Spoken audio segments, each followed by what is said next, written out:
Alright guys, welcome back, and this time I've got a story about my dad.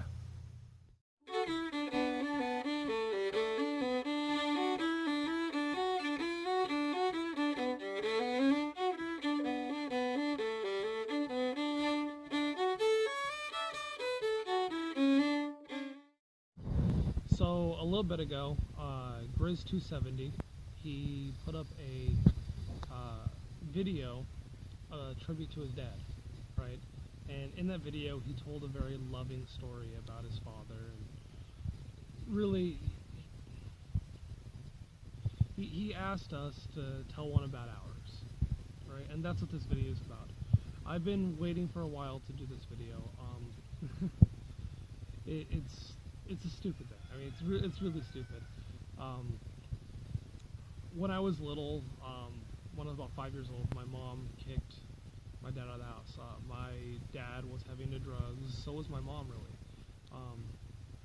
But my dad was always in and out, you know, trying to go get more drugs and all that kind of stuff. And I remember 5 years old not wanting my dad to leave and seeing my mom literally throw clothes, like taking dad's clothes and throwing it outside, and I was like, Mom, Dad's gonna be mad. He's gonna be mad. So I went and I helped Mom fold his clothes, and I helped pack Dad's bags so he can leave. Right? I told that first part of the story, so just to illustrate that I always wanted, I wanted to do the right thing, even as a little kid. You know, I wanted to minimize pain, even as a little kid. But more so, it's to illustrate that my dad wasn't always there, right? Actually, most of my life, he wasn't. And I'm probably the closest one of my dad's kids to him. Like, he's my best friend. I talk to him all the time. I absolutely love the guy. Alright, he is my best friend. But growing up, he wasn't really there for all of us. He was always there for whatever woman he was with, either my mom or my stepmom. Okay? He was always there for them, and whatever they wanted and whatever they needed, and that's what they got, right? That's not to say that we ever really went without, right? I mean, yeah, were there days we were hungry? Yeah, were there a lot of days that we missed our dad or any of that, and crying myself to sleep missing him? Yeah, there were a lot of those, right? But Dad was always doing the best he could as he saw fit, even though he's an addict, right? Even in the heaviest point in his addiction, right? He still always my best friend, always there for me. If I needed anything, he was there. Period, hands down. If all I had to say, all I have to say to him at all is just suggest that I have a need, and he'll do everything he can to go out of his way and get it. All right. Let's fast forward to this last year. All right. Before we came out here, we all know I got really sick. Like, I was really sick. Right. I don't normally go to the doctor, and I got to the point where I said, okay, I'm gonna go to the doctor. I have to go to the doctor. I have to do this. So I go to the urgent care, and urgent care tells me that, oh, it's just bronchitis. You'll be fine. They give me cough syrup with codeine and something else I don't really remember. I was in a lot of pain. And they said, take that until it's gone and I'll be fine. Just give it some time, I'll be fine. Okay. About almost a week later, it's not fine. It's not fine at all. And Cheyenne's calling around to everyone she can because she can't take my screaming. Because I was literally screaming in the shower. Screaming, crying. Like, yeah, I'm a big guy, right? This guy screaming at the top of his lungs in pain for hours, alright? I don't even remember most of it, but, like, from what I do remember, it was excruciating. It was completely, almost intolerable. So Cheyenne called around to all of her friends and family, and even though they lived just a couple minutes away, just literally a couple minutes away, just a couple miles, you know, they couldn't make it.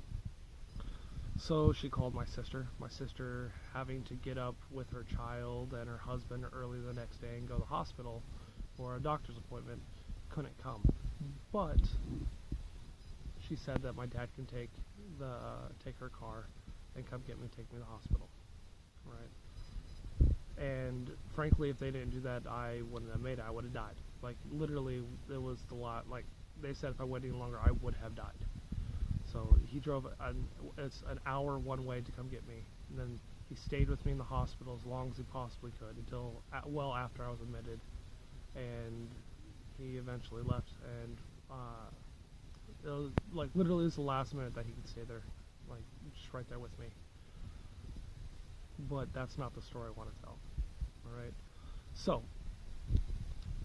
during all that time, right before that even, for the year prior, my dad has been working for his neighbor for a TV. He wanted a new TV. His TV had just broken. So for a year, he worked for a TV. And he was busting his butt doing just about everything this guy wanted just for a TV. Like it's not just TV. It was a 50-something inch flat screen. Right? He wanted a nice TV. But knowing that I was planning on moving off grid, right? I'm homeless. You know, last month right before I left.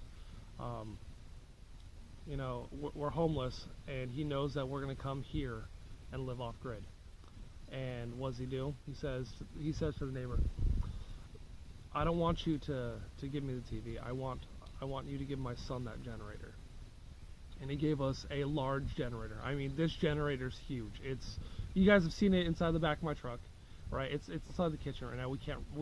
I could run it, but it is a huge waste because we don't need that much electricity. It's a 550 watt generator. I mean, that is huge. All right, we could do fine on a kilowatt a day and be absolutely fine and live comfortably on a kilowatt a day. And he got us over 5 times that. You know, right? He worked for over a year for a TV and instead gives me a generator. Right? He's a great guy. I love my dad. I can't wait till he gets out here. September's my birthday. He also is planning on going on a trip to my brother's house in North Dakota, and then we're gonna go pick him up for Thanksgiving. And he's gonna be back, hopefully back over Thanksgiving, and then I get to spend time with him and hang out with him because he's a freaking great guy. All right, you guys, I know some of you out there have seen the videos, and you guys ask me, "Where's my dad? I want to see more of your dad." You know, he's a great guy. But anyways, right, I tell that story because my dad's freaking awesome, and I want to hear stories. Right, the same way Grizz said it. All right, I want to hear stories about your guys' dad. Right, what has your dad done to make your life better, or a funny story, sad story, doesn't matter. Just tell me about your family. All right. Well, anyways, guys, that's it for this video, and I'll see you guys tomorrow, maybe. Later.